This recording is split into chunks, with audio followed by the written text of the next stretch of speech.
നിങ്ങൾക്ക് ഭക്ഷണം കഴിച്ച ഉടനെ തന്നെ വയറ്റിൽ നിന്ന് പോകണം തോന്നാറുണ്ടോ? കൂടെ കൂടെ വയറ്റിൽ നിന്ന് പോകണം, ഒരു പ്രാവശ്യം പോയിട്ടും പൂർണ്ണമായിട്ട് തൃപ്തിയില്ല, കൂടെ കൂടെ വയറ്റിൽ നിന്ന് പോകണം തോന്നുക, അതോടൊപ്പം തന്നെ ദഹനക്കുറവ്, നെഞ്ചരിച്ചിൽ, അസിഡിറ്റി, വയറ്റിളക്കം, മലബന്ധം, ഇങ്ങനെയുള്ള ലക്ഷണങ്ങൾ നിങ്ങളെ വിട്ടുമാറാതെ അലട്ടുന്നുണ്ടെങ്കിൽ ഒരുപക്ഷെ നിങ്ങൾക്ക് IBS എന്ന് പറയുന്ന രോഗം ഉള്ളതുകൊണ്ടാവാം.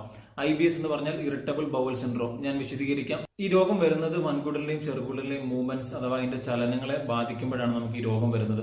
ഈ വൻകുടലിലെയും ചെറുകുടലിലെയും സാധാരണ രീതിയിലുള്ള മൂവ്മെന്റ്സിനെക്കാട്ടിലും മൂവ്മെന്റ്സ് കൂടുമ്പോൾ നമുക്ക് ഇതുപോലെ വയറ്റിളക്കമായിട്ട് അനുഭവപ്പെടുക, അല്ലെങ്കിൽ മൂവ്മെന്റ്സ് കുറയുമ്പോൾ പ്രത്യേകിച്ച് മലബന്ധത്തിലേക്ക് കാരണമായേക്കാം. അതുകൊണ്ട് തന്നെ ഈ രോഗം വരാനായിട്ടുള്ള കാരണങ്ങളായി പഠനങ്ങൾ പറയുന്നത് മാനസിക സമ്മർദ്ദം മൂലമോ അല്ലെങ്കിൽ പാരമ്പര്യ ജനിതക ഘടകങ്ങൾ മൂലമോ ഇതുപോലെ വൻകുടലിലെയും ചെറുകുടലിന്റെ മൂവ്മെന്റ്സിനെ ബാധിക്കുകയാണെങ്കിലോ, അതുപോലെ തന്നെ വൻകുടലിലെയും ചെറുകുടലിലെയും ബാക്ടീരിയ, പ്രത്യേകിച്ച് നല്ല ബാക്ടീരിയയുടെ അളവ് കുറയുമ്പോഴും നമുക്ക് ഇതുപോലെ IBS എന്ന് പറഞ്ഞ രോഗം ഉണ്ടാവാം.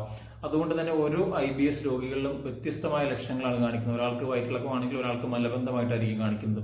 അപ്പം ഇത് ശരിയായ രീതിയിൽ